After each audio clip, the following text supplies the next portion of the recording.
हे भगवान, आप मेरे सामने खड़े हैं, मैं आपसे यही प्रार्थना करता हूं कि अपना विरह दे दो। कैसा विरह? का अजात पक्षा इवमा तरंग खगा। जैसे छोटे छोटे जो अजात पक्ष वाले जो पक्षी हैं, जिनको अभी पंख नहीं आया, अपनी माँ की बाट जोहते हैं कि कब मेरी माँ मुझे कुछ खाने के लिए लाएगी। ऐसा विरह। कहा नहीं नहीं, ये विरह ठीक नहीं है।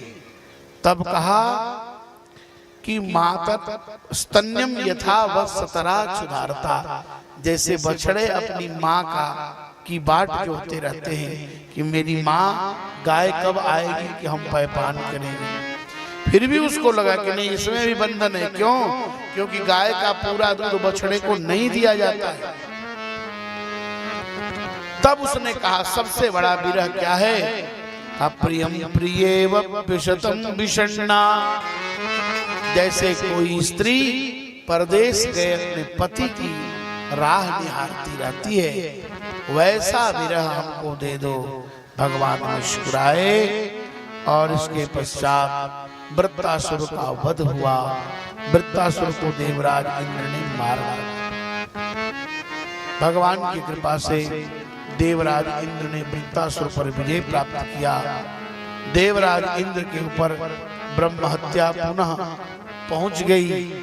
ब्रह्म हत्या का प्रभाव हो गया देवराज के ऊपर। तब उस ब्रह्म हत्या से उनको मुक्त कराया गया।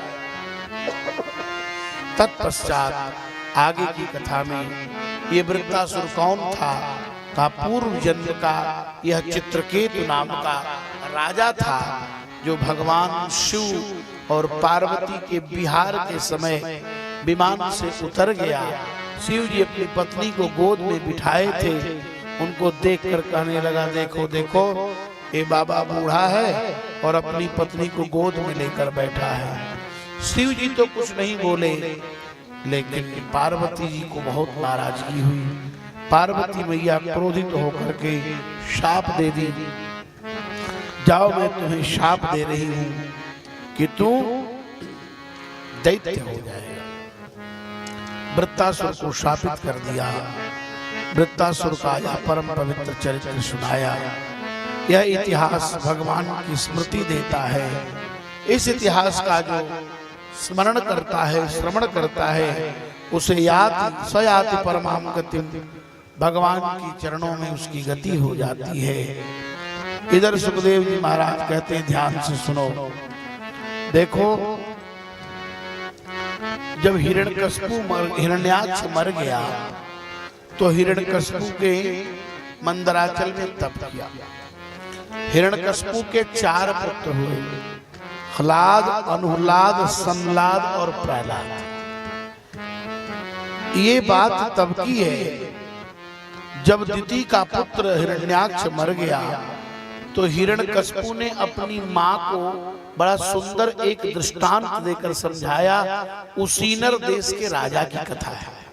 कथा यह है कि एक राजा था जो युद्ध में लड़ते लड़ते मर गए राजा, और राजा के शरीर में पूरा खून लगा था और धूल लगी। उनके शरीर को लेकर के उनकी रानियां विलाप कर रही थी। सुबह से शाम हो गया पर उसके शरीर को चिता की अग्नि नहीं दी गई। तो यमराज एक छोटा सा बालक बनकर के आए हैं और उसीनर देश के राजा की पत्नियों को समझाया है। यही कथा हिरण्यकश्यपु ने अपनी मां अदिति और अपनी भाभी रुषा भानु को सुनाया। देखिए, जीवन में जब कोई कष्ट हो जाता है ना, तो कथा से, दृष्टांत से सिद्धांत समझाया जाता है। ये ध्यान रखने वाली बात है। कथा केवल एक कथा जीवन के यक्ष प्रश्नों का उत्तर है। हमारे जीवन में जितने प्रश्न हो रहे हैं उन सभी प्रश्नों का उत्तर है, जिसका नाम है कथा। बोले महाराज, ये कथा ये है कि जब हिरण्याक्ष मर गया तो माता जी ने, दिति मैया ने श्री कश्यप जी की बड़ी सेवा की। कश्यप जी ने पूछा तुम्हारी क्या इच्छा है? कहा हमको पुत्र चाहिए। कश्यप जी ने उनको पुंसवन व्रत की विधि बताई, पर कहा एक बात सुन लो, अगर कहीं से व्रत में कोई कमी हो गई तो होने वाली संतान देवताओं के मित्र हो जाएंगे। तुम्हारी संतान, तुम यही चाह रही हो कि देवताओं को मारने वाला हो, लेकिन व्रत में कमी होगी तो देवताओं को मारने वाला नहीं बल्कि देवताओं के मित्र हो जाएगा। दिति ने व्रत किया। आज भी कार्तिक व्रत पूर्ण हो रहा है माताओं का। भीष्म पंचक चल रहा है, एकादशी से पूर्णिमा पर्यंत भीष्म पंचक। और आज देव दीपावली है। हमारे काशी में तो बहुत विशिष्ट रूप से देव दीपावली मनाई जाती है। तो व्रत में असावधानी हो गई। क्या? का दिति ने जूठे मुंह, अब आदत है कुछ लोगों की, भोजन हो जाएगा फिर भी बहुत देर तक बातें होती रहती। और माता जी जो दिति मैया है वो थोड़ी देर तक बातें करती रही, उनको जमाई आ गया।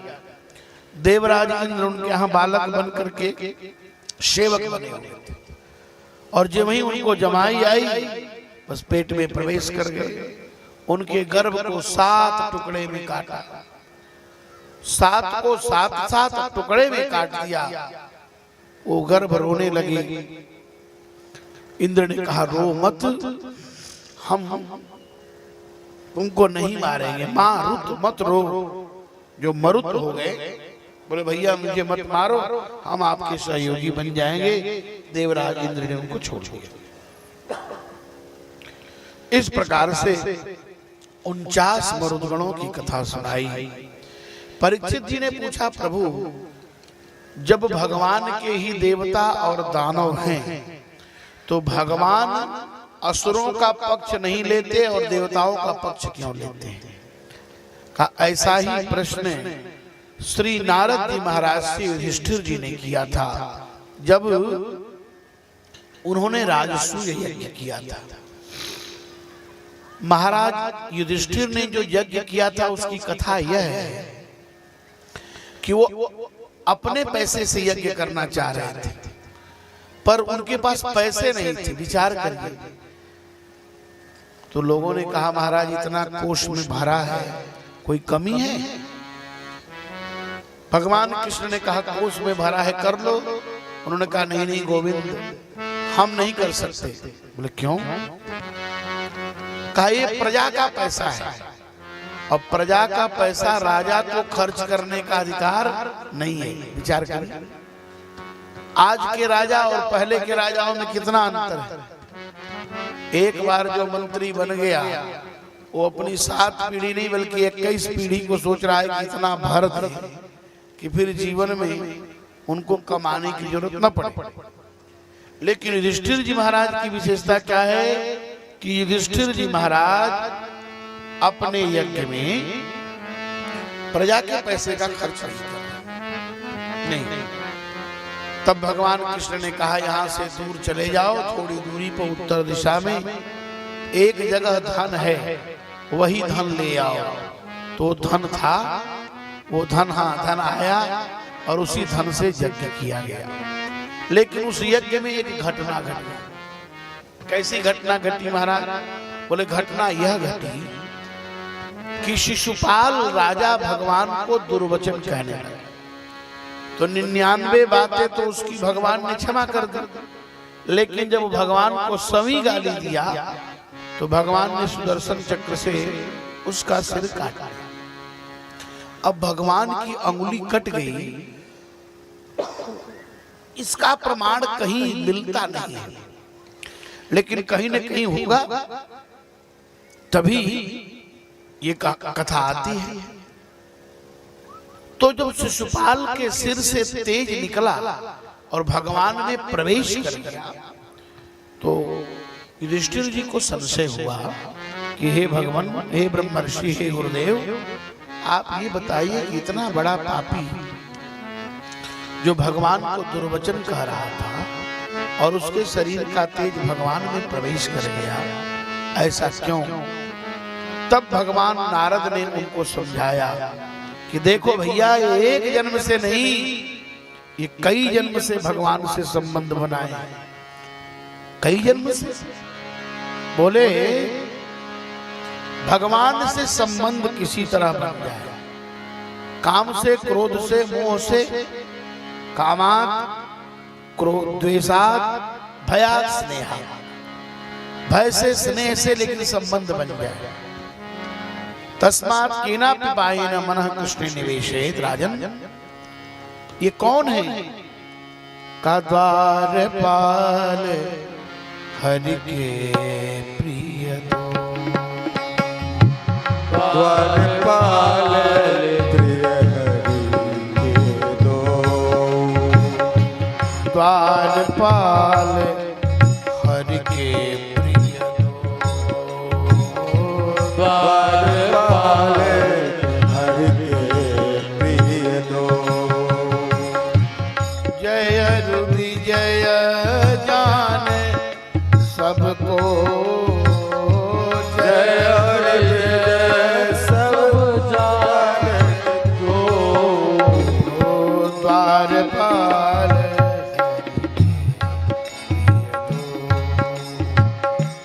द्वारपाल हरि के प्रिय दो। भगवान के ये लोग द्वारपाल हैं। कौन? बोले जय और विजय। भगवान के मन में भाव आया हम लीला करें, तो सनत कुमारों से साफ दिला दिया। लीला करने वाले जब गांव में आते तो देखते होंगे आप, एक ही साथ राम भी आएंगे, रावण भी आएगा। मंच पर देखेंगे राम रावण का इतना भयंकर युद्ध हो रहा है, राम जी रावण को मारकर खत्म भी कर देते हैं। और जब लंच पर जाएंगे, जब भोजनालय में जाएंगे, तो देखेंगे कि रावण आटा गूंथ रहा है और राम जी रोटी बना रहे हैं, दोनों आपस में मिल जाते हैं।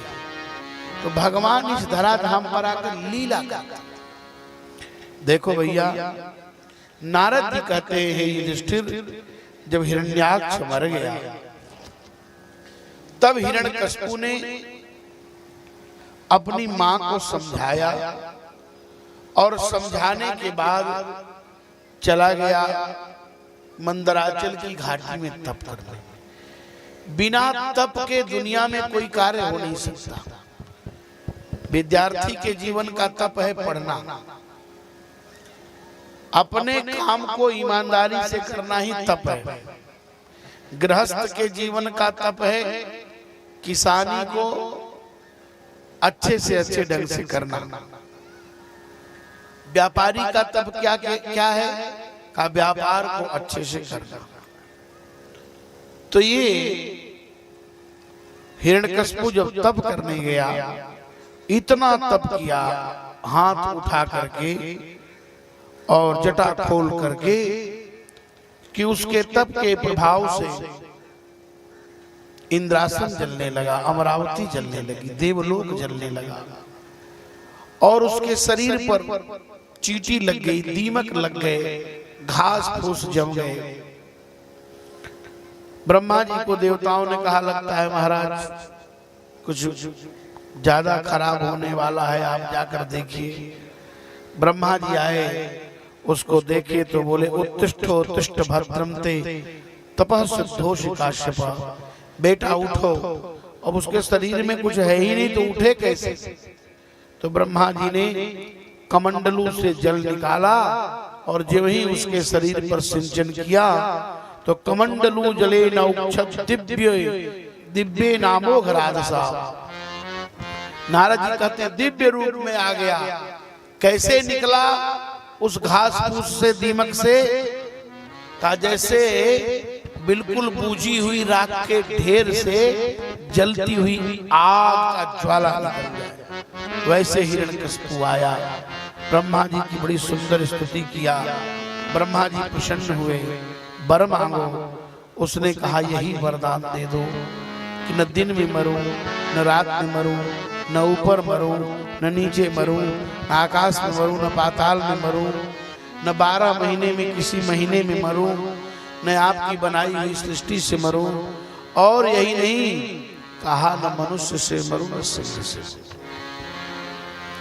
भगवान ब्रह्मा बोले तू वरदान बड़ा दुर्लभ है, लेकिन तू वरदान मांग रहा है तो तथास्तु। ब्रह्मा जी वरदान दे करके चले गए। इधर हिरण्यकशिपु ने उत्पात करना शुरू कर दिया। क्या उत्पात किया? कहा उत्पात ने यज्ञ होना बंद करा दिया, ब्राह्मणों का अपमान शुरू कर दिया, कमजोर लोगों को सताने लगा, धर्म का विद्वेष करना शुरू कर दिया, देव प्रतिमाओं को हटाने लगा। देवता भगवान की शरण में गए। भगवान ने कहा यदा देवेषु वेदेषु